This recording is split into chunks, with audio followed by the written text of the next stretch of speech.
қазақ халқының діни танымында 40 парыз ұғымының орны ерекше. Бұл ата-бабамыздың ислам дініндегі негізгі міндеттерді халыққа қарапайым әрі түсінікті түрде үйреткен тағылымды жүйесі. Оның ішінде иман шарттары, ислам парыздары, намаз, дәрет, ғұсыл, таяммум сияқты құлшылыққа қатысты мәселелер қамтылған.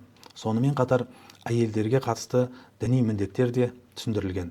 Ең маңыздысы, бұл түсініктер ата-бабамыз ұстанған имам ағзам Абу Ханифа мазхабы негізінде қарастырылған. Яғни иман мәселесін амалдан бөліп қарап, адамның сеніміне ерекше мән берген. 40 парыз тек діни кітаптарда ғана емес, халық ауыз әдебиеттерінде де кездеседі. Ақын жыраулар діни мазмұндағы өлеңдер арқылы халықтың имандылыққа бет бұруына, дін дүниетанымының қалыптасуына үлкен үлес қосқан.